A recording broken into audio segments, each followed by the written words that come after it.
Do you really like Dune that much? Spiderverse. Oh boy, Carter. Oppenheimer. Right. What if I told you that you don't actually like the stuff you think you do? Better it's whether to prove it, see. Huh. I swear this is just water.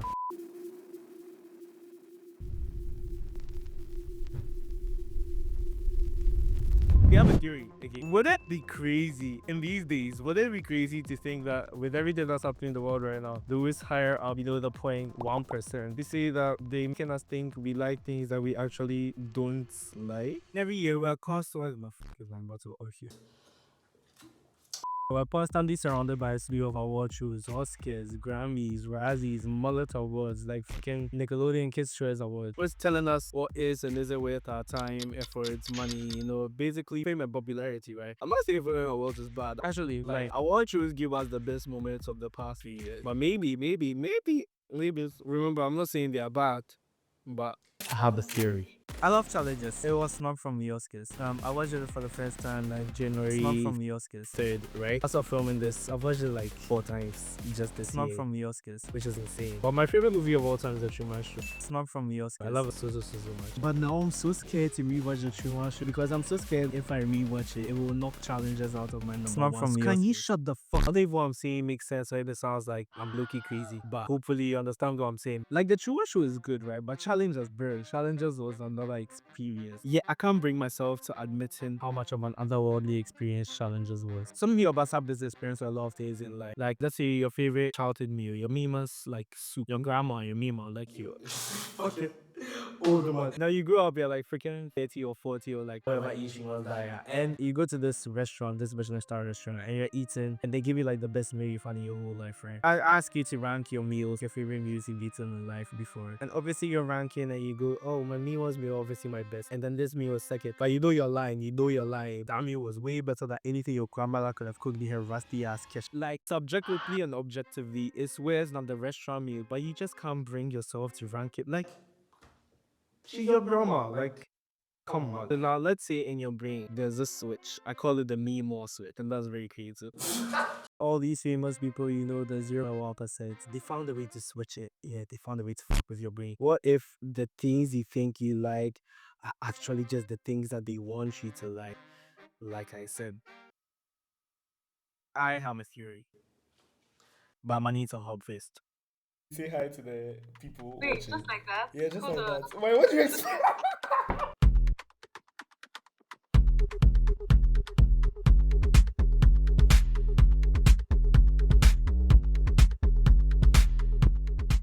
What's your name?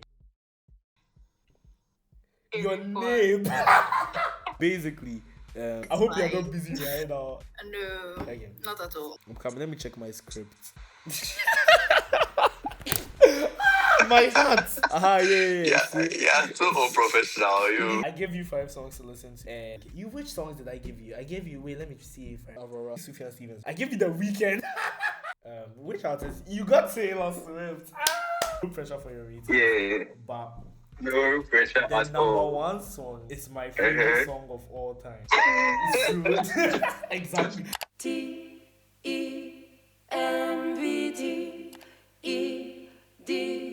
tempted.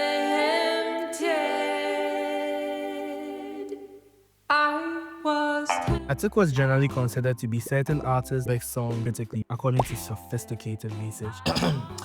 Reddit. And I mixed them up. I jumbled them with some other songs, also by the same artist. I did this for 6 artists, 5 songs each. My first friend was Takyi, and he got Taylor. Now, All Too Well, also known as freaking the Taylor Swift song of all time by Taylor Swift fans. In all fairness, I gave my friend the 5-minute edition of the song, you know, vanilla, like plain, how I experienced it for the first time. No bells, no whistles.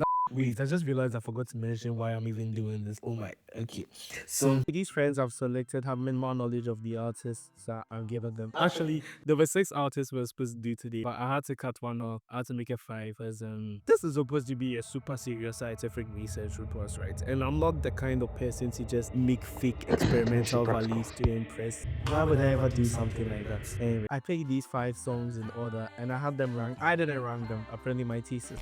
I had them ranked on this is very niche. I don't think many of you would have heard of it before. Anyway, after listening to the 5 songs, I let them rank the songs, right? And I think artists that these friends, I know they would have never listened to these songs before. And then I have them rank the songs from 1 to the end to see if their rankings will align with, you know, public perception rankings. I guess the theory comes in. I think that we pick our favorite songs based on the aura of the songs. Let me explain. I think we pick our favorite artists based on the aura of the artist and much less with the actual quality of the music that they make. And I think this transcends into the songs of theirs that we think we like. They infuse these specific songs with attributes or like aura, as I'm saying for now, which makes us like these songs more for some reason. And I'm coming to prove it to you. I'm using the word aura because like I haven't yet freaking working this clue down, but we will do it today. There's some serious work. Power and sends the clip that shows is a serious work. Can you see this thing? Wait, how do I even zoom in? I think you're going to have. Oh my god. Can you see this? Like, can you see this? Like, that's a serious wake. This is very serious wake. So these friends are a pig, right? I'm not crazy, I swear. I know I'm looking like I've been.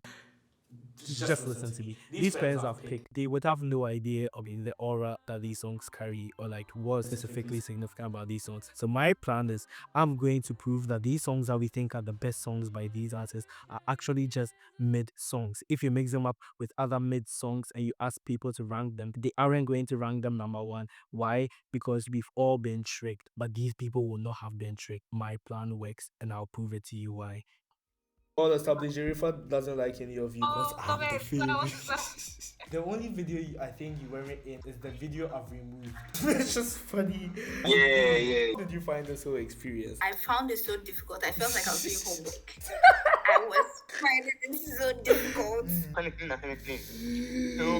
All these songs are terrible. I was like there. I had like book, pen, and paper, and I was like going back and forth to Or it. like which I've never ever heard it before. Like I'll listen to it probably after this. But Did you even listen to the songs you said? so, I think this will be my best video like so Oh my far. God. Yeah. And you are in there, you're number 1 in there. So like 1 is supposed to be like the best song. And then 5 is supposed to be the worst. So what do you have in 5? Oh, you want me to start from the bottom? Yeah, of course. Relax, I'm coming. Are you now ranking them, William? No, I already ranked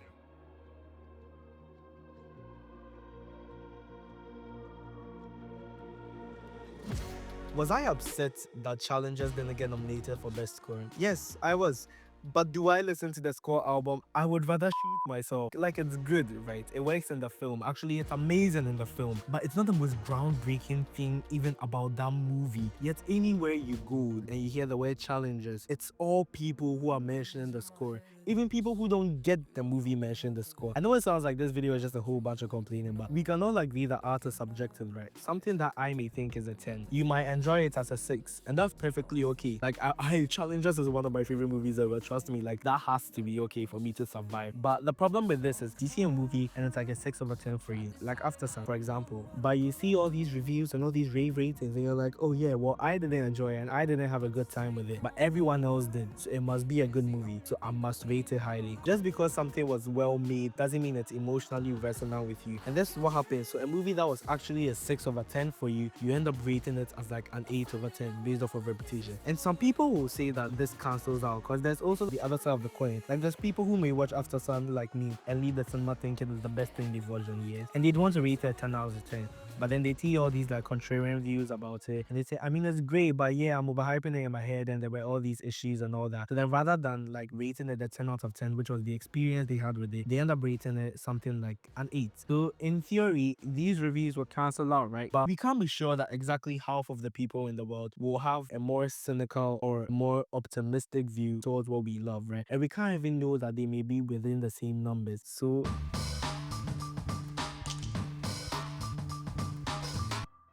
for him, he's the only one who, the song that everyone says is his best song, that's also my favorite song of his. I'll be very, very shocked if that song is one of your last, but I don't think it will be. What was number 5?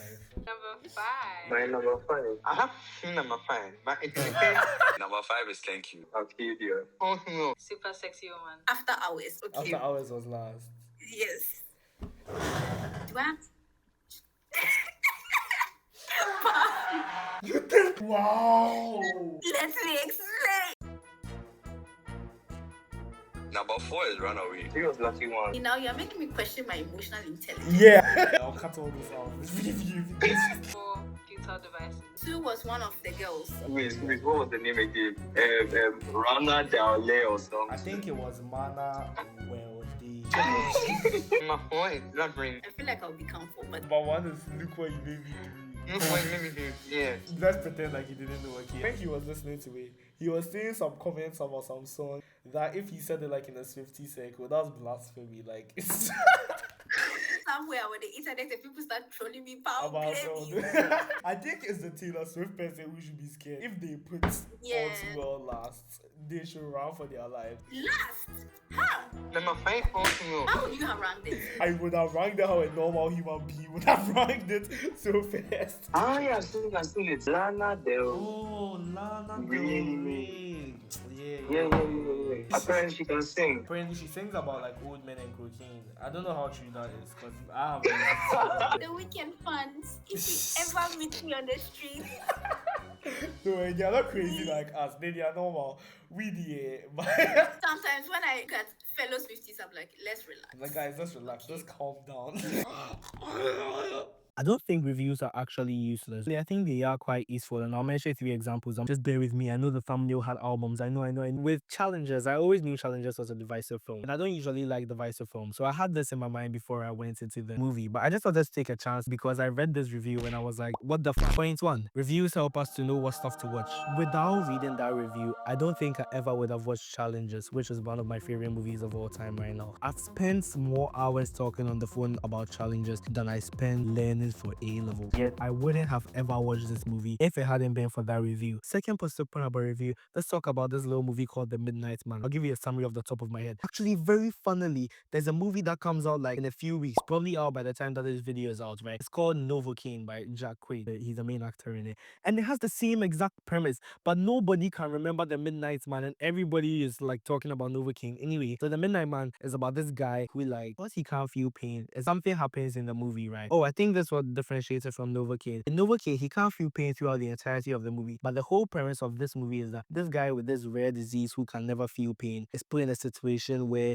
like his body starts working normally and now he can't feel pain and he has a hitman job to do, but now he's feeling all these things like heat and cold and like blood beating and all these things that we feel on a normal day and we experience normally that we never really think about, but he is experiencing them for the first time ever now while he's on the clock. Such an amazing premise. Truly awful film. Very fucking awful film. Like waste of my time, awful. And I remember loving this movie when I was a kid. Like I loved it so very much. But then my uncle, I was talking to him, I was gassing up this movie, and then he goes to watch it. He comes back and tells me exactly how shit it is. And when he tells me, I finally realized like, oh yeah, actually this movie is quite bad. So point 2 being, without the review, I would have thought this movie was good and probably idolize it. Point 3, reviews help us to understand that.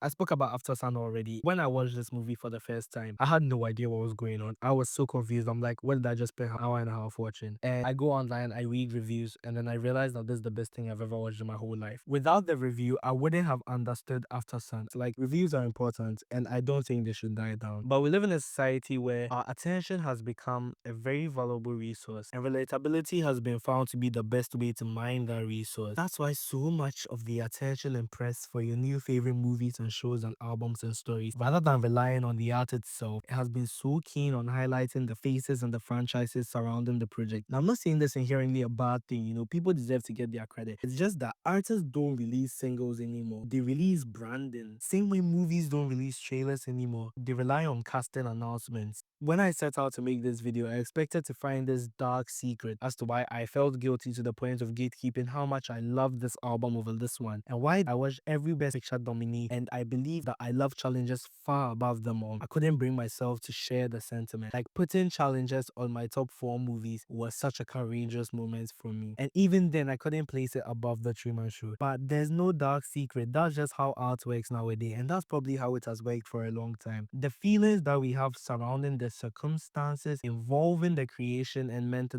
of certain art influences our personal judgment of that art. Although I might listen to these 2 albums and I would prefer to listen to this one over the other one, I subconsciously prefer this one because I can't stand by what the artist that released this one has done in the years following his release. The way we feel about circumstances separate from art has always influenced how we feel about the art. Or in less fancy terms, you don't actually love love the art that you think you like, because the factors that determine what you do think you like are always controlled in ways that will make you want to prefer worse works rather than better ones, for the promise of those worse works performing better. Because let's be real, a bad Taylor Swift album will sell way better than whichever underground artist music may actually just be better, but you never hear of them because even when Taylor flops, she's going to bring in more money for everyone else. So what's the point of this video?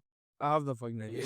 I told you I had a theory. I never said I had a solution. But I know I sounded so serious with all the dramatic music in there, but that was your fault. I never said I had a solution. You fell for that. You might call this video a waste of your time. It was. But I find each of my videos, oh my god. This is water, I swear. I find each of my videos a transformative experience, My first video, I bet the video was a fun time. It taught me how to be myself, have fun with my friends, I don't know. The video I find that video cringe, it taught me the basics of Elsa, which I know today. Like, brum, brum, brum, brum. Yeah. Most important is that I have fun making all the videos that I make. Because if I'm not having fun, then what's the point? Pa, I know you watch this again. I know you freaking perfectionist. I know you watch this like 50 times. If you're not having fun, there's no point. So this is tough. Every video I make, I learn something from it. So I will make sure I learn something from this video. Even if my dignity is at stake. So, I mean, you probably think I'm a bumbling dumbass if you made it to this point of the video. to make this video worth it to feature me, because I love you, you're such an awesome person. I'm going to do the most courageous thing I think I have ever done in my whole life, and I'm going to do it right now. Pa, this is for you.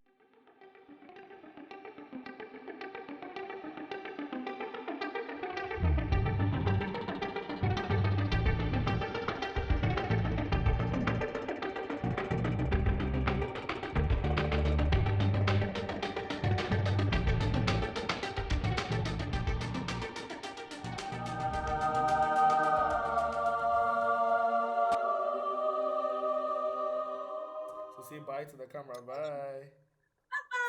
Yeah, I just want to say I hope all of you are having a good time at this moment in your life, because the economy is tough. But I know God is on each and every one of us outside. I just love you all, and I hope you enjoy your time. Bye. Bye. Bye. Bye. Don't miss me too much. Please. I'm sure I'll come in the next video. You play.